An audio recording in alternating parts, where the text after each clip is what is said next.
Federal Drug Enforcement Administration says a week-long cartel crackdown led to nearly 200 arrests just in New England. The DEA says they were all members of the Sinaloa cartel, the largest drug cartel in the world. DEA says it's cracking down on a major drug syndicate at work in New England, the Sinaloa cartel.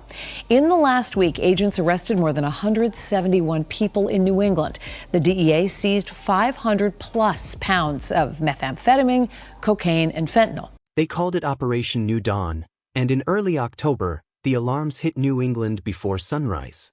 Over 600 officers moved at once, a synchronized 7-day siege that blindsided a network hiding in traffic, warehouses, and suburban backroads.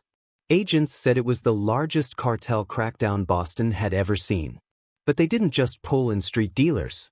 They tracked an entire command chain they say was tied to the Sinaloa organization, operating like a corporate branch with job titles, schedules, and logistics. 171 arrests throughout New England.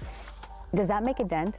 We're the DEA. We're not going after low-level retail drug traffickers. We are going after drug trafficking organizations. More than 500 pounds of narcotics were hauled out, along with stacks of cash, dozens of firearms, and crypto wallets investigators linked to laundering channels abroad. But that wasn't the whole story. The real shock was how normal it all looked. Storefronts that passed inspection, delivery routes that felt routine, packaging that fit right in with everything else on a busy weekday. As one agent put it, the war didn't just cross the border. It moved into your backyard. And the deeper investigators dug, the more the logistics looked like everyday business. This wasn't improvisation, it was infrastructure. Investigators say Boston's outer ring suburbs had been turned into transit points. Warehouses that checked every box on paperwork allegedly doubled as storage nodes. Pallets came and went. Jared Forget, the special agent in charge of DEA's New England Field Division, says last week the DEA set out to arrest as many members of the Mexico-based Sinaloa cartel. Forklifts beeped. Nothing screamed illegal. But inside the system, lines blurred. Routine freight blended with contraband, and customer service windows masked command and control. Drivers dropped packages on familiar porches, scanned barcodes, and kept moving. But listen to this. Agents later said some shipments moved alongside legitimate goods so seamlessly that even trained eyes missed it. The same rhythms that bring groceries, tools, and school supplies became a delivery belt for something else. According to investigators, that was the plan.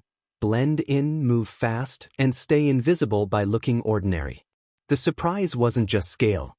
It was the confidence of a network so sure of its cover that it ran like a regional office. And what's their number one product they push? Is it the pills? So we see fentanyl powder and we see counterfeit pills, pills that are made to look like legitimate pills, notably M30s. That cool professionalism didn't stop with warehouses. It reached all the way into the design of the product itself. The most dangerous pieces didn't look dangerous. Investigators seized over 22,000 counterfeit pills that mimicked recognizable pharmaceuticals, including familiar M30, Oxy-style markings, and Adderall-like logos. The coloring, the press, even the finish, designed to pass the glance test. Lab tests found lethal microdoses hidden inside. Half of what they sampled, agents said, could take out a healthy adult in minutes. That's not sensationalism, it's the awful math behind why a single tablet can end a life. Pills are counterfeit oxycodone, but Forget says they're also increasingly seeing counterfeit stimulant pills made to look like Adderall. Even professionals couldn't tell authentic from fake. But that's not all. The timing was weaponized too. Ads and messages popped up when school was back in session, offering focus boosters and study aids that looked legit. The packaging? The copywriting? On brand. It felt safe because it felt familiar. And once an order went in, buyers thought they were buying something they'd seen 100 times before. They weren't. Which leads to the question almost every parent asked after the raid: how does something that polished even reach a teenager's phone? Agents traced orders and payments across encrypted apps and social DMs, where storefronts don't look like storefronts at all. Profiles changed names. Operation. He says the vast Sinaloa network has deep roots in New England. They're our public enemy number one. Graphics shifted colors. The message stayed the same: easy, fast, discreet. Analysts said AI-generated templates helped churn out ad-style posts that copied the look of supplements, study pills, and wellness brands. Comment threads became order forms. Emojis became menus. If you weren't looking for it, you'd scroll right past.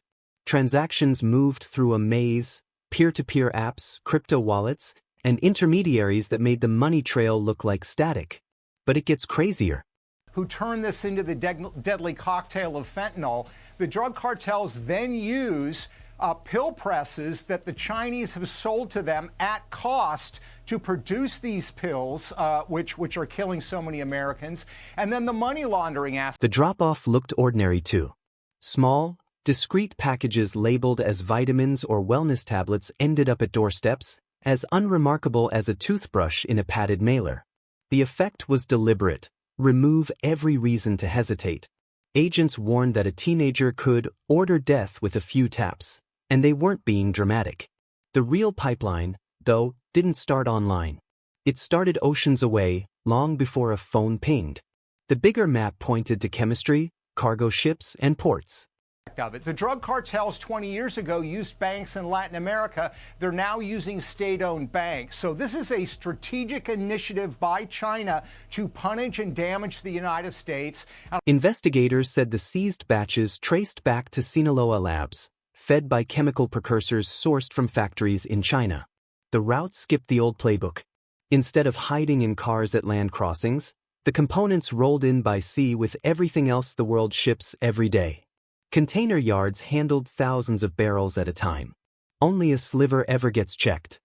ICE and Homeland Security data signaled a shift: maritime smuggling of precursors up, land border seizures down. But here's the reason this is happening: scale and anonymity. A single vessel can carry more volume than a month of truck runs, and the paperwork looks clean enough to blend in. That forced a new defensive posture: chemical signature scanners, risk scoring, and predictive models to flag suspicious cargo before anyone pops a seal. Ports became the front line, not the back door. And because the pipeline rides on global trade, the next phase of the fight didn't start with a raid.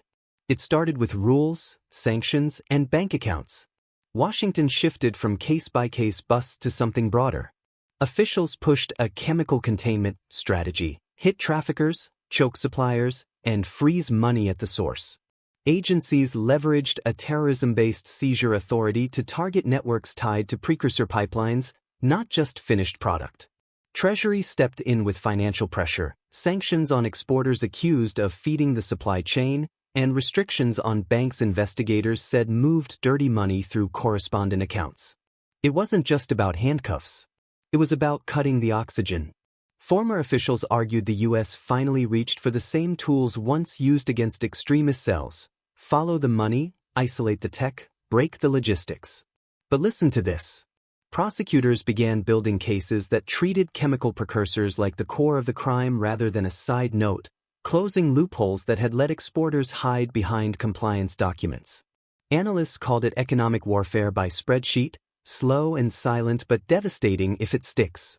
And yet, even as the money froze and the seizures spiked, one reality remained: networks adapt. The Boston takedown was a headline, but what followed mattered more. Prosecutors prepared a new wave of indictments: RICO charges for organizers, terror-linked counts for those tied to the precursor chain, and financial crimes for shell company operators who opened doors stateside. Accusations surfaced against overseas financiers and logistics managers, with talk of extradition requests that would have sounded unthinkable a few years ago. The message was clear: every tier is on the table. Public health officials pointed to a dip in ODS in the weeks after the raids, crediting the seizures with preventing thousands of potential tragedies. But that window was fragile. And it gets worse. Digital sellers rebuild channels as fast as platforms shut them down. New filters appear, new code words circulate, and new couriers step in. The network isn't a single pipeline. It's a hydro with a customer service department. That's why the focus shifted to prevention: cutting chemicals upstream, scanning cargo smarter, and making the business model too costly to run. Which raises the last uncomfortable question: If Boston was a beginning, what comes next? New England was supposed to be a consumption zone, not a command post. Operation New Dawn exposed a different reality, a multinational network comfortable enough to operate like a regional office, confident enough to ride on legitimate logistics, and bold enough to sell danger as a supplement. The raids crippled one branch, but officials warned the organization remained global, active in more than 40 countries and present in every U.S. state. The victory was real. The warning was louder. The takeaway isn't fear. It's clarity. But that's not all. If a network can blend into suburban warehouses, borrow delivery rhythms, and mask lethal pills as study aids, then the real contest isn't just on the street. It's in supply chains, servers, and spreadsheets. That's where the next breakthroughs will happen, and where the next blind spots are hiding.